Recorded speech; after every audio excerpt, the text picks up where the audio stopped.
ગુજરાતમાં દારૂબંધી છે, પરંતુ પાટનગર ગાંધીનગરમાં આવેલી Gujarat international finance tech city એટલે કે ગિફ્ટ સિટીમાં ગત ડિસેમ્બરે દારૂબંધીના નિયમોમાં છૂટછાટ આપવામાં આવી ત્યારે ભારે ચર્ચા જાગી હતી અને હોબાળો મચી ગયો હતો.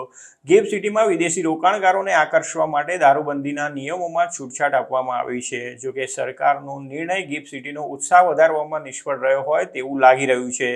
સામે આવેલા ડેટા પ્રમાણે છેલ્લા 4 મહિનામાં ગિફ્ટ સિટીમાં 600 લીટર દારૂનું વેચાણ થયું છે. તેમાંથી બિયરનું વેચાણ 450 લીટર રહ્યું છે. સત્તાવાર ડેટા દર્શાવે છે કે 1 માર્ચથી માત્ર 500 કર્મચારીઓએ અરજી કરી છે અને દારૂના વપરાશની પરમિટ મેળવી છે, જ્યારે ગ્લોબલ ફાઇનાન્સ ટેક હબમાં 24,000 જેટલા લોકો કામ કરી રહ્યા છે.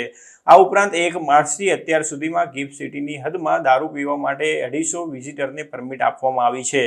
ગુજરાત સરકાર દ્વારા 31 ડિસેમ્બર 2023ના રોજ ગિફ્ટ સિટીમાં દારૂબંધીના શરતી વેચાણ અને વપરાશને મંજૂરી આપતું ગેઝેટ નોટિફિકેશન બહાર પાડવામાં આવ્યું હતું.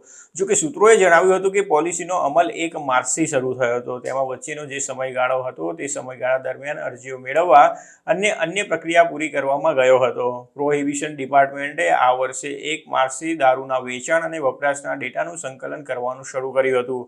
ટોચના સૂત્રોએ જણાવ્યું હતું કે દારૂબંધીનો નિર્ણય હળવો કર્યો હોવા છતાં તેને ઉત્સાહિત પ્રતિસાદ મળ્યો નથી અને તેની ચર્ચા કરવામાં આવી રહી છે અને વિવિધ હિતધારકોના પ્રતિસાદના આધારે કેટલાક કારણો પણ ઓળખવામાં આવ્યા છે.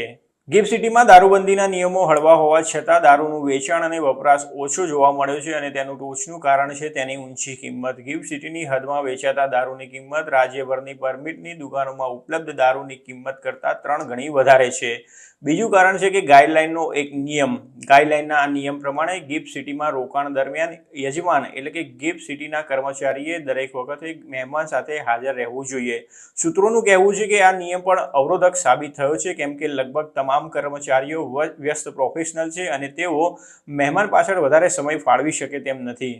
સૂત્રોએ માહિતી આપી હતી કે રાજ્ય સરકાર ગિફ્ટ સિટીના હદમાં દારૂના વેચાણ અને વપરાશને નિયંત્રિત કરતી ગાઈડલાઇન્સમાં જરૂરી ફેરફારો કરવાની દરખાસ્તને સક્રિયપણે અનુસરી રહી છે.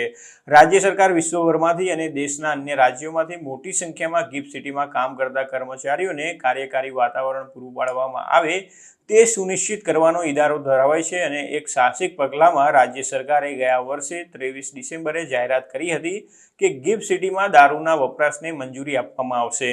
દારૂબંધીમાં આપવામાં આવેલી આ છૂટછાટનો હેતુ સમગ્ર ગિફ્ટ સિટી વિસ્તારમાં વાઇન એન્ડ ડાઇન સુવિધા દ્વારા ઇવનિંગ સોશિયલ લાઇફ શરૂ કરવાનો હતો, જેનાથી વૈશ્વિક રોકાણકારો, ટેકનિકલ નિષ્ણાતો અને ત્યાં કાર્યરત રાષ્ટ્રીય અને આંતરરાષ્ટ્રીય કંપનીઓ માટે ગ્લોબલ બિઝનેસ ઇકોસિસ્ટમ પ્રદાન કરવામાં આવી હતી. તેથી 31 ડિસેમ્બરે રાજ્ય સરકાર દ્વારા ગાઈડલાઇન્સ જાહેર કરવામાં આવી હતી.